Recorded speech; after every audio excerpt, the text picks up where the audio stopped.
Alright guys, it seems like Arknights Endfield is in a bit of drama right now, and the drama is about the gacha system. Now, I'm not playing the beta test because I didn't sign up for it, so I'm really just seeing how people feel about the game. I'm watching some gameplay, and so far, it seems like the main thing people are complaining about, and content creators, is that the gacha system is completely cooked. I heard that pity doesn't carry over, which is crazy, and there is 50-50. So yeah, so far doesn't seem good. However, we're gonna watch this video here that properly explains the gacha system for Arknights Endfield. And this happens so many times to these gacha games where like some of these gacha games have potential to be good, they really do, but the gacha system is what really ruins these games. Now, Arknights Endfield, I am going to give this game a try, but if the gacha system is so, egregious to the point where it's ruining the gameplay, like the gacha system is ruining the game, like it's ruining me having fun with the game, and like if the gacha system is blocking me from having fun with the game, then I don't see myself playing this game long term. So let's go ahead and check out this video made by It Senpai, and let's see what he has to say about the gacha system. So, I've been playing Arknights Endfield for about 10 hours now, and I gotta tell you, the game looks really good for a beta test. The graphics are absolutely Hold stunning. on, let's restart this because YouTube is full of shit, and they have this dumbass bug where if I'm trying to increase the playback speed, they just don't let me. Just so weird. So, I've been playing Arknights Endfield for about 10 hours now, and I gotta tell you, the game Oh, looks really good for a not beta test. The 1.5 graphics times are speed, absolutely 1.25 stunning. times The speed. combat My feels goodness. more engaging than I thought it would, because I usually play within waves, which is more combat focused that keeps you on your toes compared to other gacha games. So, I didn't really expect Arknights Endfield to kind of like blend the combat with strategy whilst you're in battle, like managing your skill points, timing your dodges perfectly to reduce the stamina consumption, how to consistently trigger combo skills, and continuously keep the cooldowns in mind so that you know when to use them again. But for this video, I want to focus more on the gacha element since it's actually one of the most important things. So he's pretty much saying that the combat is fun in the game, the gameplay is fun, but the gacha system is the problem. This is very similar to Stellasora. Like Stellasora, I was gonna try out that game, but the gacha system is so cooked to the point where it's like, yeah, I'm not even gonna play the game. See how Ryostar completely rug pulled everybody. Like, it's like that's the vibes Arknight Infield is giving me. That can actually help you decide if the game is worth your time or not. Keep in mind that I'm going to make an advanced combat guide very soon on the channel, and if you want to see more Enfield content in the future, be sure to subscribe to the channel because I think it's a game that I'm actually going to cover regularly in the future. There are also quite a few misconceptions that I've seen about the weapon banner, and I'm going to clarify that in this video. Now let's start with the New Horizons headhunting. Okay, so let's see this over here. So it says to get a 6-star operator. I can't see the number here because my camera's blocking away, but it says progress through the main mission to acquire New Horizons times permit. So is this like the standard banner? I'm thinking this is the standard banner here, and then it says hit hunting attempts left 40. That's like the pity count, and these are the 6-star units. Okay, and it says 6-star weapon of choice, head hunting attempt to get. Interesting. Banner.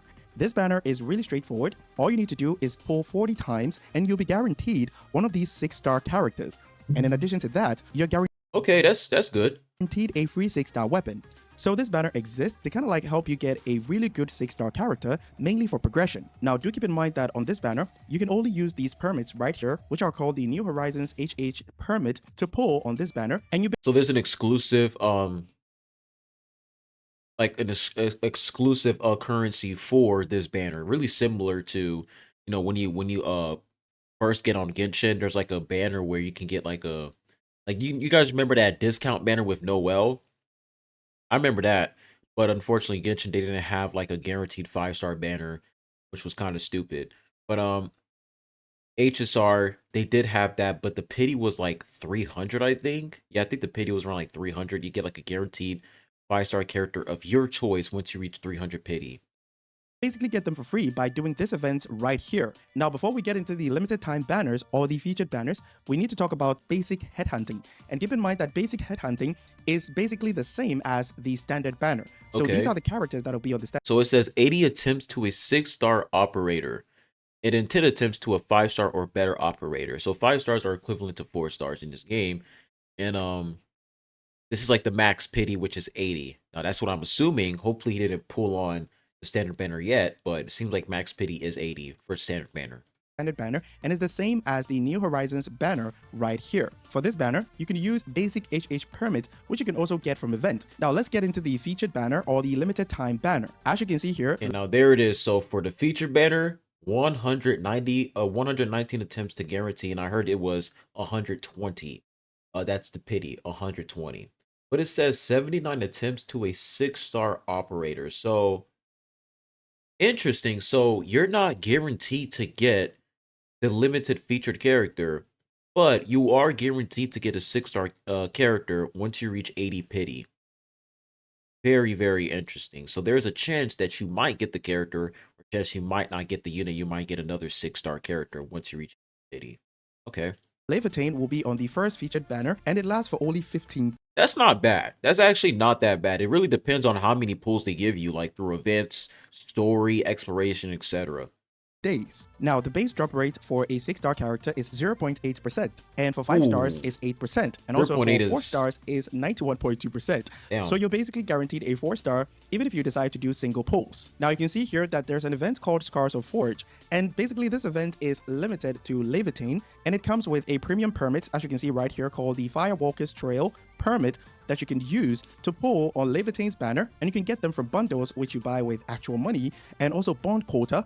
And keep in mind that bond quota is basically a section at the shop where you can exchange materials. So you can see that right here, I can exchange 5 Firewalker's Trail HH permit, which you can use to do 5 pulls. And the exchange material here that you can use to get this permit is the bond quota. And one of the main ways of getting bond quota is basically by getting duplicates of the character. You can also pull on the limited banner or the featured banner. Where basically by getting duplicates. Only applies to 5 stars and 6 stars. So if you get a duplicate on a 5-star unit, you get bond quota. Okay, that's nice, because I was about to say, if it was only for 6-star characters, then that's a problem. But if you get dupes on 5-star characters, you do get a bond quota. It's very similar to Wu with Genshin HSR. You get a dupe on a 4-star character, you get like a currency that can pretty much help you exchange to get more pulls in the shop of the character. You can also pull on the limited banner or the featured banner with chatted HH permit, which you can also get at the shop using your bond quota that you get from getting duplicates of 5 stars and 6 stars. So this game will probably be a disaster for free-to-play players. And finally, we have oro barrels, which is basically the general currency for pulling in the game. Now, every featured banner is going to be included in something that we called a chatted banner system.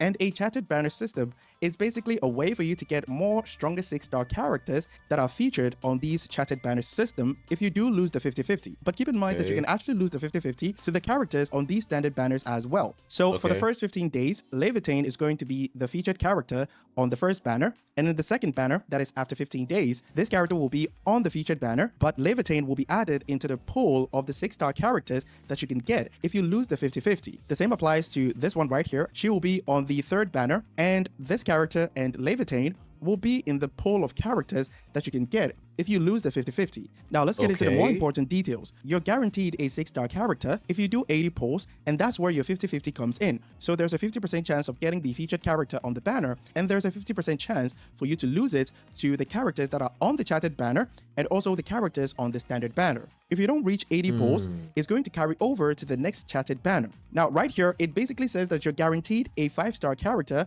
with every 10 pull. And this is actually very important because it gives you more currency to pull for the weapon, which we'll get into very shortly. And keep in mind that on the character banner, you only get characters, and on the weapon banner, you only get weapons. So that means if you fancy a 5-star character, you can easily get more duplicates for that particular character. Now, while you're pulling for the featured character on the banner, if no 6-star character appears after 65 pulls, what's going to happen is that every pull adds up a 5% chance of getting the character.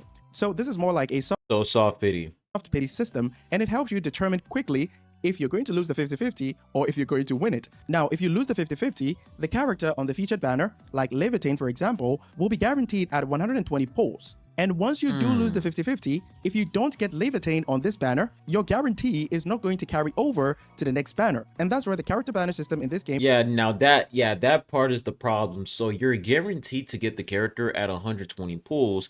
However, it doesn't carry over, right? So let's say you're trying to pull for this character, and then let's say you have like 90 pulls max available for that specific update. You go all in, you see if you can win the 50-50, you don't get the character. And then you're like, okay, well, if I didn't get the character at 80 pity, I can just save up for the next upcoming character, and I can just get them guaranteed once I hit like 120 pity, because the pity carries over. That's not the case. The pity restarts, it resets for the next limited featured character, and you have to go through the whole process all over again. So I feel like that part is what really makes the gacha system in Arknights Endfield fucked up. Now I will say, compared to other games like Genshin and Wuwa, where you do have 50-50 on the character banner, but max pity is pretty much like okay, max pity in Wuwa it's like 80, right? 80 or 90, I forgot. I think it is 80. But you do have 50-50. So it's pretty much like 160. It takes you 160 pulls to get that character guaranteed in Wuwa, Genshin, whatever, right? Meanwhile, in this game, it's 120 max. So I can see some people saying that this is better than Wuwa, this is better than Genshin, because the max pity count is 120 for you to get that featured limited character. But of course, the problem is that it just doesn't carry over. So, you know, it's just it's I don't know, man. It's a weird trade, right? It's a weird trade. Me personally, I don't like it when, you know, these gacha games don't let pity carry over, because, you know, there's a lot of like a lot of times when I'm trying to pull for a unit and I'm trying to see if I can win that 50-50. If I don't win it, then there's nothing else I can do but spend money, right? They're like, oh, I mean, if you don't have enough pulls, then you can go ahead and spend some money and you can reach that 120 pity.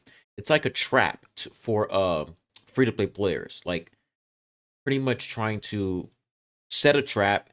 And if they don't win that 50-50, you're like, well, you only have 40 pulls left, you can do it. I don't know, man. I don't like the sound of that. So I will say, so far, I'm not a fan of the gacha system. Becomes a little bit more problematic, especially for free-to-play and low spenders. Now, we've all been in that situation where you're farming endlessly to be able to get the character that you want, and once you do get 10 pulls or even single pulls, you pull on the banner with a less than 1% dream that you can get the character before the banner runs out. And this is not a problem for Like, it really depends on how many pulls they give you each update, right? If the pull count is so shit, then free-to-play players are pretty much cooked. Like, you're pretty much cooked as a free-to-play player if the amount of pulls they give you each update isn't enough to reach 120. most gacha games like Withering Waves, for Sure, example. like, you know, you have to like save up and, you know, go all in for that one specific unit, but that's going to require you to skip a lot of characters. Because if you do lose the 50-50, your next character is guaranteed, but it's not the same for Endfield. What this basically means is that before you do decide to pull on the featured banner, you need to make sure that you have at least 120 pulls, and that's where it becomes a problem for free-to-play and low spenders, because keep in mind that this banner lasts for 15 days, which is actually a little bit lower than most gacha games. So let's say the banner... Hey, 15 days? This banner lasts for 15 Damn, 15 days is crazy. days, which is actually a little bit lower than most gacha games. So let's say the banner has almost ended and you've been able to accumulate about 100 pulls for Levitain. If you do decide to spend it on Levitain's banner, you'll probably have to skip lunch or supper in the coming weeks if you want to obtain the featured character before the banner duration runs out. And this becomes a major problem, especially if you farmed all the chests on the map. Speaking of chests, per my playthrough, every chest was giving me 10 to 20 oro barrels, which is basically the main gacha currency. Wait, 500... Wait, you need 500 just for one pull? For the character banner. So in summary, if the pulls you have are not up to 120 pulls, you'll have to skip the character if you want to make good use of the pulls that you have. Damn, There's bro. also a system called headhunting Dossier, which doesn't make that much sense to me in my opinion. So essentially what this is that you get a free 10 pull. Yeah, I'm not gonna lie, man. The combat looks pretty fun. I like the visual effects. Like, I'm definitely gonna try the game out, but the gacha system is really throwing me off. if you do 60 pulls on the featured banner, and that free 10 pull can only be used in the next chatted banner. So that means if I do 60 pulls on Leviting's banner, I'll get free 10 pulls, but those free 10 pulls can only be used on the second banner, which is this one right here, where this character will be featured on that banner. And that's where it doesn't actually make that much sense to me, because why not give that free 10 pull on the current banner to help me get the character that I want very early, because I might not even like this character that is being featured on the second chatted banner. They want you to spend that money, bro. Spend that money. That's really what it comes down to, man. Spend that money. If you're a whale or a dolphin, the game will reward you with a free duplicate once you get 2 copies by spending 240 pulls on the featured banner. Now let's get into the weapon banner. As you can see right here, there will be a total of 7 weapons, and the rate will be up for the weapon that belongs to the featured character. That's a cool this weapon. One belongs to Levitain, for example. The currency for the weapon banner is Arsenal tickets, and you can gain Arsenal tickets. Now, I'm hoping for the weapon banner, there is no 50-50, it's guaranteed. Because if they're going to do this for the featured banner where there is 50-50 and pity does not carry over, then y'all better make the weapon banner free-to-play friendly, because I will say the character banner it's fucked. It's completely fucked. Yes, the max pity count is 120, and that's less than other games like Genshin Impact and Woo-Whoop. However, pity not carrying over means that if you don't have 120 pulls for that character in that update, then just don't even pull for that character. Just don't even do it. Tickets from any of the character banners that you can see right here. Getting a 6-star character will give you 2,000 Arsenal tickets, 200 for one 5-star character, and 20 for one 4-star character. I actually did a little bit of calculations to be able to predict how much Arsenal tickets that you can get after 120 What pulls. in the Monster Hunter is going on here? Actually 8,560 Arsenal tickets if we consider the fact that you get 2 6-star characters at 120 pulls, which equals 4,000 Arsenal tickets, at least one 5-star character every 10 pulls, 2,400 Arsenal tickets at 120 pulls, and at most 9 4-star characters per 10 pull, which equals 2,160 Arsenal tickets. If you divide the total number of Arsenal tickets that you get with 120 pulls by 1,980 Arsenal tickets that is required for you to make a 10 pull on the weapon banner, you can see that you actually have enough to get a 6-star weapon, because you only need to do 40 pulls to guarantee a 6-star weapon. And the featured weapon... Wait, let me see here. Each issue tip gives 10 random weapons from the list of available weapons, including at least one 5-star better weapon. In this Arsenal issue, each weapon acquired has a 4% base chance of being a 6-star weapon. Well, that's actually pretty high. Each 6-star weapon acquired has a 25% chance of being the rate up 6-star weapon. So you have a 25% chance of getting that 6-star weapon, that rate up 6-star weapon. Very, very interesting.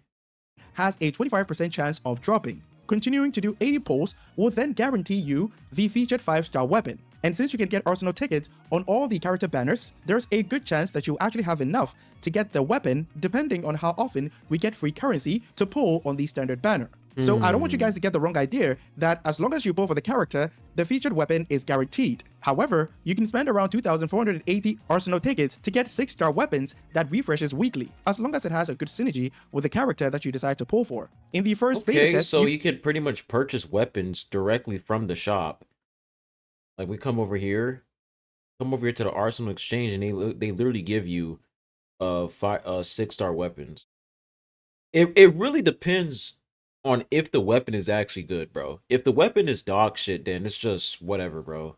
However, you can spend around 2,480 Arsenal tickets to get 6-star weapons that refreshes weekly, as long as it has a good synergy with the character that you decide to pull for. In the first beta test, you could get Arsenal tickets from many sources, such as weekly events, but it seems those methods of getting Arsenal tickets have been removed, and it's now limited to the Battle Pass and bundles, which you can buy with real-life money. The difficulty or how tanky enemies can be in endgame content will determine how featured characters or limited-time characters are severely dependent on their weapon or not. But for now, this is where I'll end the video. There are some small changes that Hypergraph can make to make the gacha a bit more generous, like not restricting the headhunting dossier to the next banner, but rather giving it to the player to pull on the current banner. Another suggestion is, if the guarantee does not carry over, why not implement a soft pity system after losing your 50-50, where every pull can increase the chances of you getting the featured character. It doesn't have to be huge, but a little bit is better than nothing. Catch you guys in the next one. Alright, nice video. Pretty much explains the whole gacha system with Arknights Endfield. It's one of those situations where a game has potential, but when you look at the gacha system, it's like, oh brother, here we go again, man. It's like the gacha system just ruins the fun in the game. If you're not going all in for one specific character, you might as well not pull for that character, because if you can't reach 120 pity, don't even do it. Don't even waste your time, because the pity does not carry over, and you pretty much have to restart everything once they drop another character. And seeing how the duration is only like 15 days, that's ridiculous. That's really, really ridiculous.